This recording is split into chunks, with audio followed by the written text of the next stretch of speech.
Today is a special day, at least for me, as it's the 5th anniversary of when I started doing Let's Plays for this channel.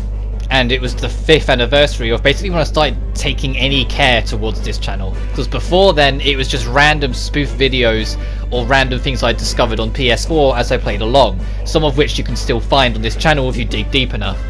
So, to celebrate the occasion of, doing this without ever getting a penny out of it for 5 years, just on the heart of I enjoy doing it, I wanted to kind of celebrate my own way, and by that I wanted to reflect. I wanted to spend the whole of this video talking back individually on every single Let's Play I've done for the channel, what my intention was for it, what fell through, what worked out, and where I want to take it into the future. So join me for a rather lengthy chat on the history of this channel, I suppose.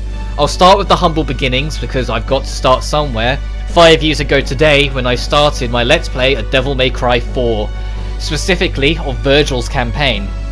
I had an idea of just wanting to talk about a game I enjoyed, and so I tried to do it after really fighting to find the confidence. If you go back and listen to it, you can hear I had zero self-confidence, and it carried on for quite a few Let's Plays for a while. For reasons I'll explain as I get to it, the first 7 Let's Plays, which is Devil May Cry 4 all the way to the end of Uncharted 2 Among Thieves, I kind of treat as Season 1, and everything afterwards has kind of been Season 2 per se.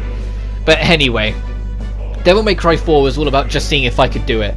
It was a test to myself if I could do a Let's Play, if I could play games and talk while I was at it and make it somewhat enjoyable. I personally think I didn't succeed all the way. Like, I could talk while playing, but it wasn't as straightforward as I wanted it to be. So I decided to carry that over for a second round with Grand Theft Auto 3. But with Grand Theft Auto 3, it was the very first instance of something you're going to see a lot, where almost every other Let's Play I try and experiment with something new. GTA 3's experiment was editing. Simply put, I had to start somewhere. The first one, I just hit the record button and started talking and uploaded what I got.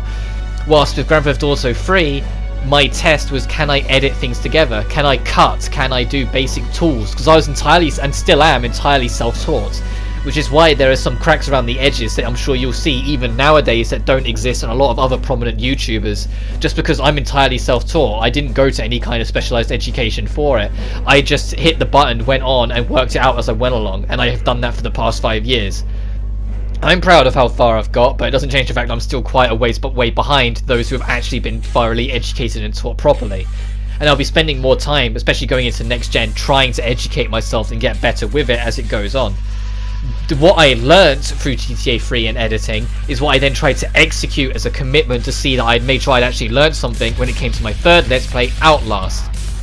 Outlast is the first Let's Play that I kind of don't like, if I'm honest.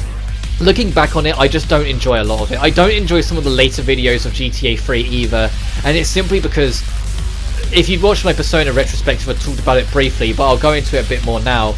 I was in a really bad headspace at the time, and it bleeded through quite a lot through that time of how I was in my videos. It became less of confidence, more of I just didn't like myself, and it showed through in the videos. I wanted to show off what I loved and wanted to talk about it, but in Outlast, when I started experimenting with motifs and jokes and humour, having it that every time that, I forget what he's called, it's been forever, the monster showed up, I played the X-Files theme in the background. It's just like he just happened to show up and there was no explanation for it.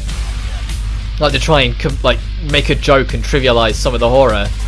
I enjoyed doing it, but I didn't enjoy the playthrough as a whole, and it shows through that I finished it in 2 weeks. I started it on February the 2nd, and it was, well, a little longer than 2 weeks. I started it on February the 2nd and finished it on February the 18th. I just got it done, because I just, like, once I started it, I was like, and I just cracked on with it and got it done.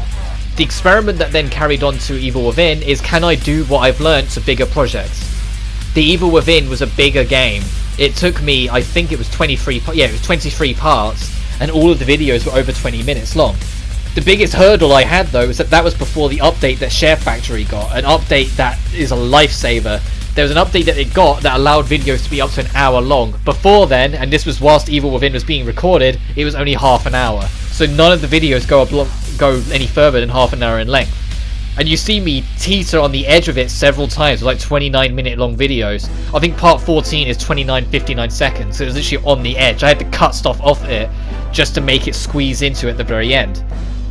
Whilst after it, the update came through, so it became the dominant pace of my experimentation.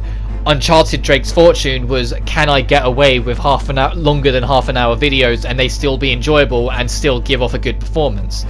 I'd like to say I did, but the last part, the one that really commits to the test and is 47 minutes long, I think I should have broke that video into 2 anyway. I was just desperate to experiment, to see what I could get away with and what would work and what wouldn't.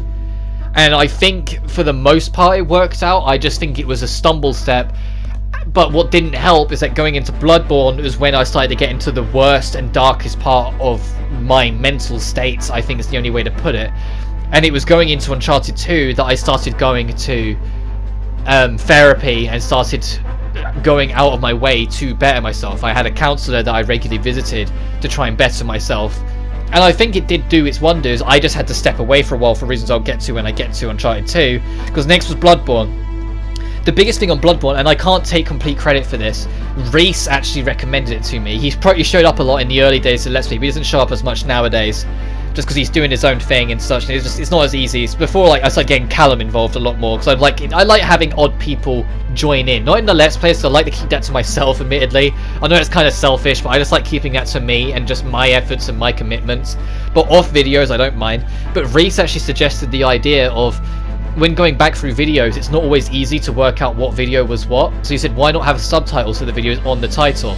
And I toyed around with it, but Bloodborne, I eventually took it to heart. And I was like, alright, I'm going to try this. And so through Bloodborne, it was the first instance of me subtitling videos. And so I have to give him credit for that. That he was the one that suggested that idea, and I just eventually ran with it. And so that was when I started naming videos. And it's like, I started it simple.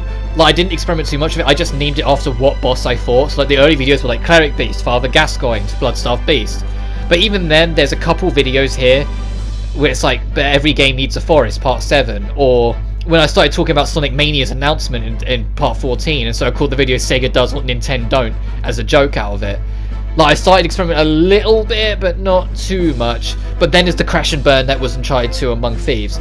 For being my favourite Uncharted game in the series, it still is.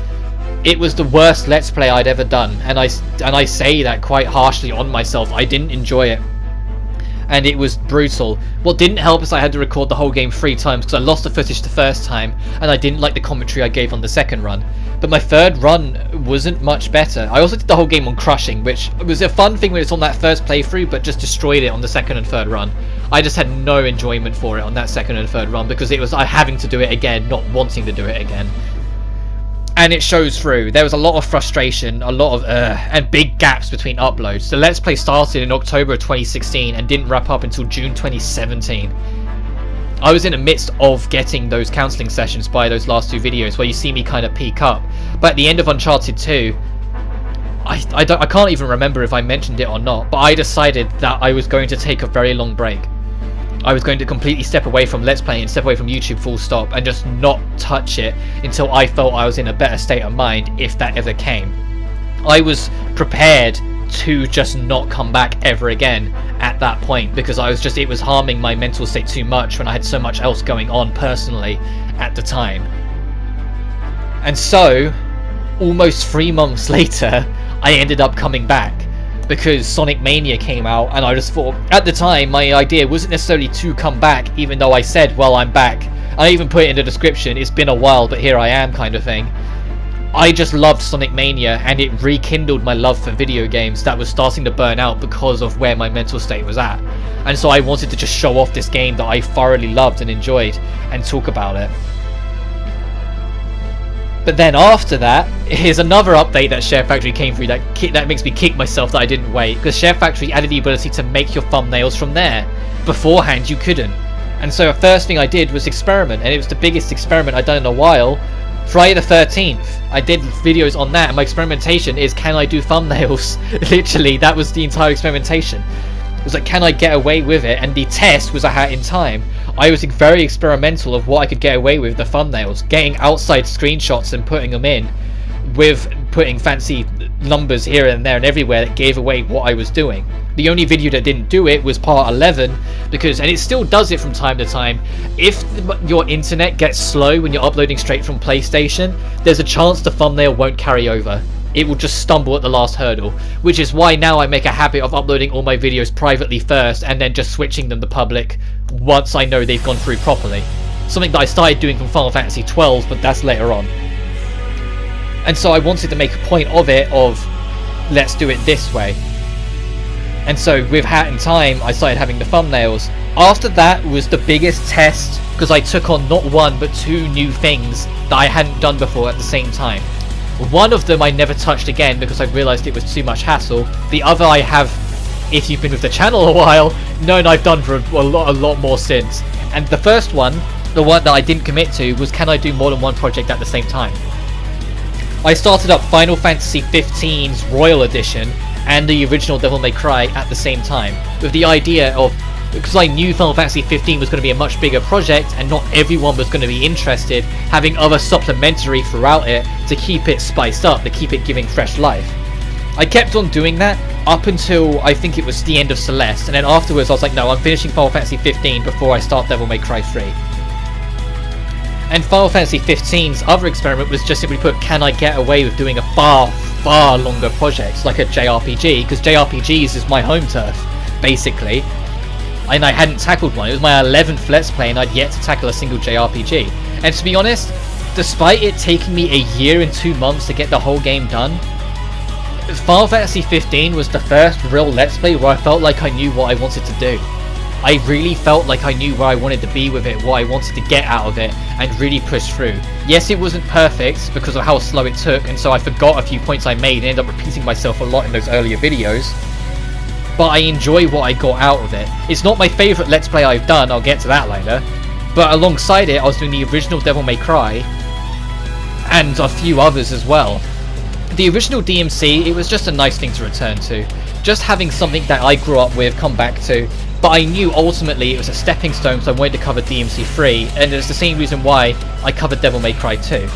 Of the second season, as I refer to it as, Devil May Cry 2 is my least favourite, because it's the only game I didn't like. The only reason I covered it is so then I could justify covering Devil May Cry 3 later on, but I didn't like the game, and I don't feel like that was why I started this channel. It wasn't to cover games I didn't like, it was to cover what I love and share what I love. And so covering a game I didn't like just felt like it went against the entire principle of why I started this channel and why I wanted to make videos. But that being said, I still managed to find fun out of it, and what's interesting is that it came out, that Let's Play came out before Devil May Cry 5 was announced. It came out at the very early stages of 2018. It came out, it finished, keep this in mind, it finished June the 2nd, 2018. E3 started I think on the 8th, and Microsoft's conference was one of the first ones, and Devil May Cry 5 was announced. It was literally a week later after I had a video and spent most of the Let's Play talking about what I would love if there ever was a DMC5. DMC5 fucking happened and it got announced. It was beautiful. I was so giddy, and it still makes me so happy that I got to have these videos and have these projects talking about what I would love to see, and then it eventually actually happening and getting to see my raw results and my raw reactions. Yeah, I've yet to actually cover DMC5, but that's been pushed back because of the Virgil DLC. I want to cover it with the DLC, so that will happen eventually, but not anytime soon. But I was just so giddy that that actually ended up happening so soon, and I tried my hardest to suppress myself going into Detention, because Detention is a very depressing game, and Detention's experimentation was, could I talk about games that had very serious plot points? And on top of it, could I do voice acting? There was another two-stepper, one of which I like still stepping into, and you still see me step into it from time to time. I just don't call myself any master of it. I'm never going to claim I'm a master of it, but Detention had a very serious plot about the oppressive 1960s Taiwan and what it did to the average person, and how governing parties could just control everything. And I enjoyed the discussion that game brought to the table, while still being a pretty point-and-click horror for the most part, and a very short Let's Play. I think it's, if it wasn't for the Sonic the Hedgehog games, it would have been the shortest Let's Play in the series. But as a lot of things, one Let's Play became the test. Well, one was the experiment, the next was the test. Detention was the test of could I cover sensitive materials, and the experiment of could I do voice acting. Celeste was me committing to both. And the sensitive material, I'm sure some people will say maybe I didn't do it as much justice as I could have done, because Celeste's tackling of depression and anxiety and just not knowing where to go in your life is a beautiful and well written story, and how much justice I gave that is up to debate, of course. But I am so glad I picked up and started voicing the characters, because it's literally my favourite thing about every project that has cutscenes that aren't voiced. I always look forward to it, and it still shows now in Death End 2. I absolutely love voicing the characters myself. I get so into it. Whether it's the older characters, where I'm having to do softer voices, like when I was doing like Madeline's voice, and I was like, but you gotta do this. Or like nowadays, where you got the exciting Ratty, and you gotta be like, my name's Rat and Dullheart, but my friends call me Ratty, and you have to get into the spirit of it. I love doing it. I love doing it so much. I always get giddy every time it's a cutscene based part where they're not talking, because I get to do the voices, and I'm like, oh! I enjoy it so much, and it's my favourite experiment that I committed to. But after Celeste was when I committed to finishing Final Fantasy 15, because I felt like it had been going on for too long, and so I had the entire thing done by Christmas. The only reason it came back and the project ended up longer is because of DLCs that were yet to come out, that being the Arden DLC. But I took it as enough for me to carry on. Devil May Cry 3, with this party getting crazy, is one of my favourite live playthroughs. It's not my absolute favourite Let's Play I've done, we're getting close, but it's my favourite live one, where I've just live played it and bounced off it, so I felt like I had a good jive with what I was doing, and just had a blast playing through it, because Devil May Cry 3 is one of my all-time favourite games. And so of course I was going to have a blast playing through it, and it shines through as early as the first video, where I'm going, whoa! All the time, getting perfect Royal Guards, because I just get a good kick out of it every time. Then was the two Sonics. I did Sonic 1 and Sonic 2, and it was a counter retaliation to that initial trailer of the Sonic film, and how angry I was that it felt like a franchise that gets kicked around a lot was getting kicked again. Thankfully they redeemed it, and I think the Sonic film is an amazing film, and I can highly recommend it to anyone who just wants a good film with your family or friends. But at the time I was just so angry that it was Sonic again getting a kick where it didn't need it, because it has so many good games and so many good moments of its life, but everyone ignores it because the bad times were so bad. And I get why. It's just always frustrated me, because there is so many gems in this series that just get ignored because of IGN and their comments of, oh, all of them are bad, they've never done anything good, and everyone just buying it and buying into it like that. And it's like, no, there's so much good about this series, there really is. They just had a couple bad eggs that really stood out. And unfortunately, you get a really good feeling of that in more Sonic 1 than 2. The whole verse video is me bitching and complaining for the whole video, and not even talking about the game I'm playing, because I was just that frustrated with the situation. And I chill off in the later parts and chill off more in Sonic 2, but neither of those Let's Plays, not that many people watched, and I know why. It's because I was so angry, and I think not everyone comes to watch me be angry, and I get why. Not a lot of people come to watch YouTube for escapism, not to listen to people get angry and freak out. And I even realised that, because the next project I did, and the experiment I wanted to do something really laid back and happy. And so Mega Dimension Neptunia V2R was that. I wanted to make a game where I could laugh at it and laugh with it throughout the entire thing, and hopefully get people on board with it. And it worked. If it wasn't for another project I'll get to, it was that for a while the most popular project I did. You guys loved a more laid back, enjoyable anime romp game that went on for 60 odd videos. And so I took note of that, but after that I wanted to experiment again, and Hitman Blood Money came into town. The biggest experiment with Hitman Blood Money, and I'm surprised it took me to my 20th Let's Play to really try and mess with it, was I wanted to do transitions, and I wanted to do, not scripted, but a lot more on the ball with my points, writing and editing with how I structure myself. It's the actual writing side of it I've never come back to. Like, I didn't write videos anymore, like write scripts for videos anymore, but Hitman Blood Money was an experiment on that to see if it would work or if it would be enjoyable. And so it was a very fast, in-your-face project that didn't go on for that long, but I covered a lot in it, and I'm proud of it, even if it didn't do that well. And this isn't me trying to be bitter, but please watch it. Go back and watch it. I gave it my all in all of those videos. Like I said, they were slightly scripted, but but I really experimented with transitions. I experimented with different ways to play a game that I really enjoy, and gave myself everything I could to make it the best I could make it. And what I took from it was transitions more. So I didn't take scripting, I took the transitions and applied that to Death End Request 1. Death End Request 1, as it stands, is both my most popular Let's Play and my favourite. And that includes Season 1 as well, because I said I like Bloodborne and I enjoyed a lot of that. It is my favourite Let's Play. It's why I was so eager to do Death End 2, because I genuinely loved my journey through Death End 1 and I wasn't expecting to. Death End 1, as you know, I enjoy it, but I had a lot of problems with it. And so I was expecting it to just be something, because I didn't want to cover Dragonstar straight away, so it was just something to break the mold. And it was around the time I started covering it, they announced that they were working on a sequel, so I felt like, oh, it's good timing to cover this anyway. But I had a blast. I loved every second of Death End Request. I loved it a lot more than I expected to, compared to how much I didn't really enjoy portions of it on my first run.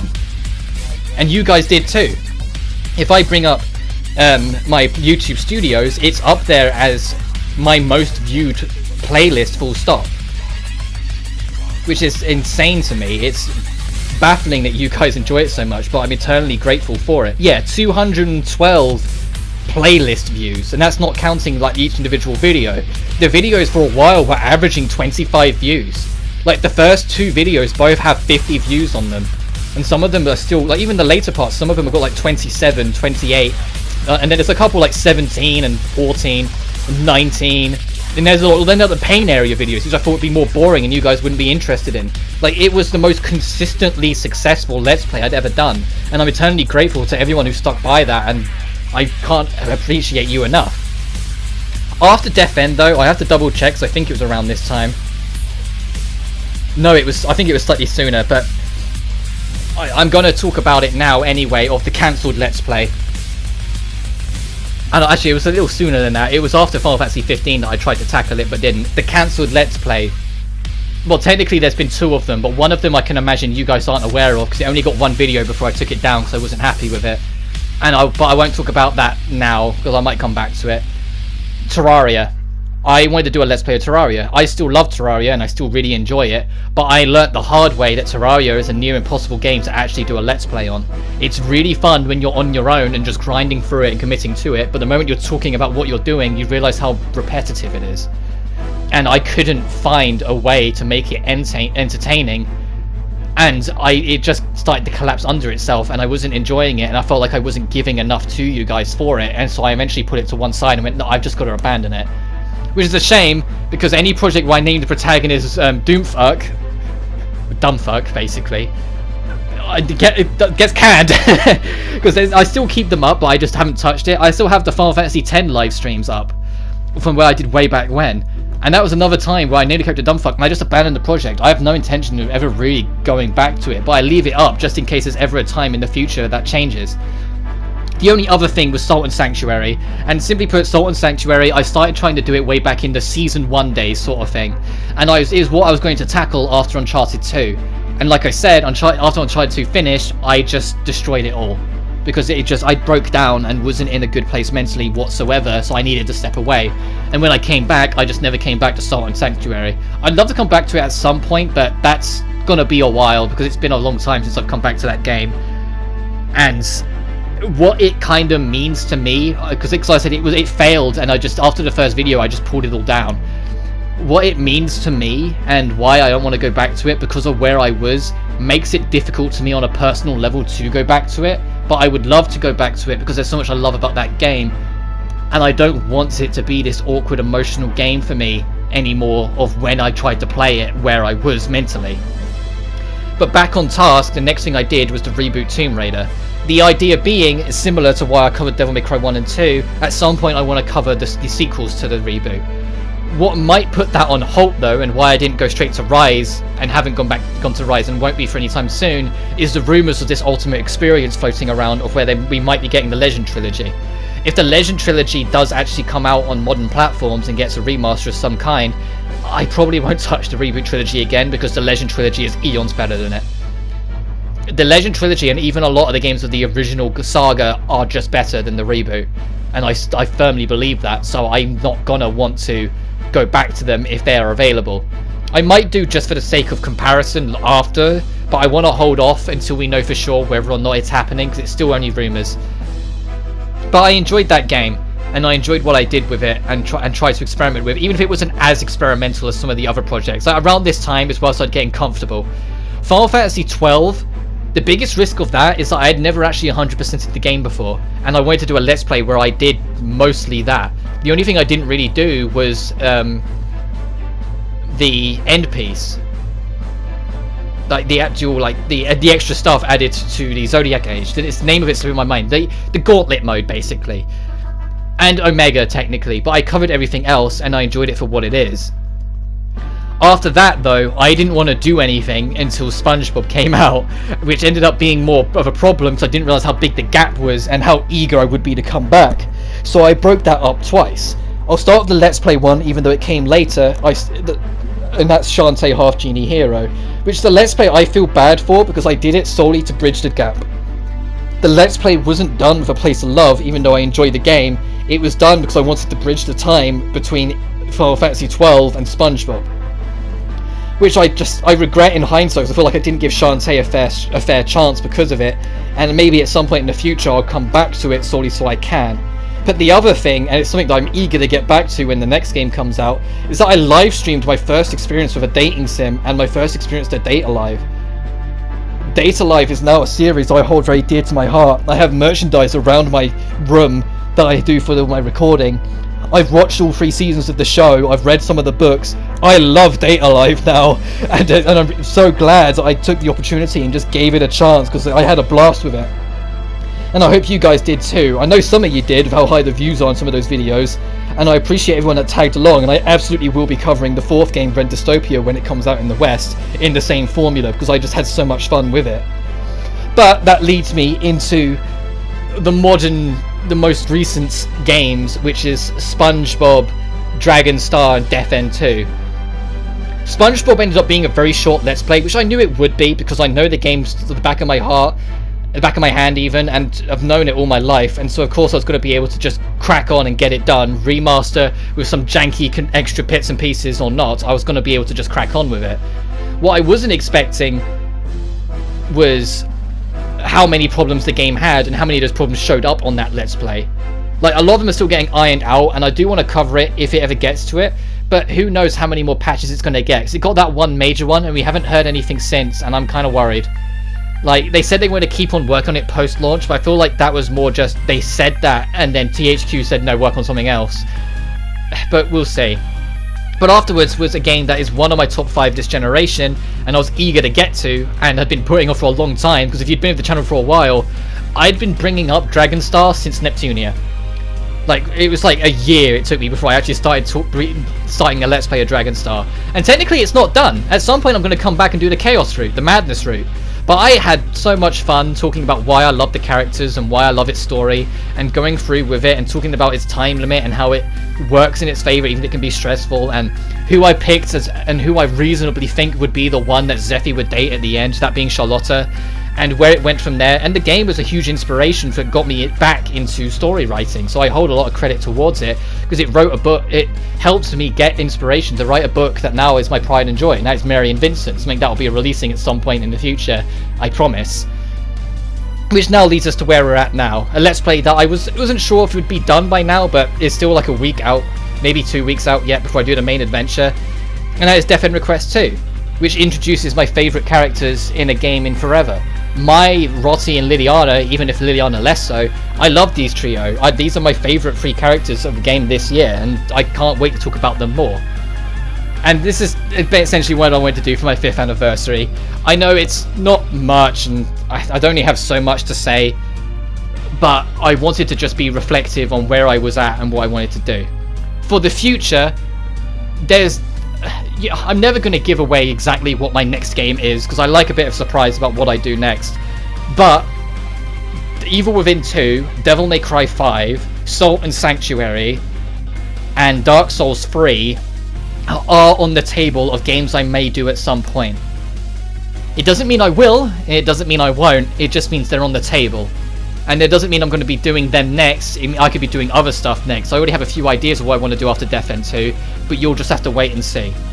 That being said though, thank you so much for sticking around, and who knows what will happen over the next 5 years, because I'm 21 now. A lot of my life is starting to change and shift because I'm just getting older.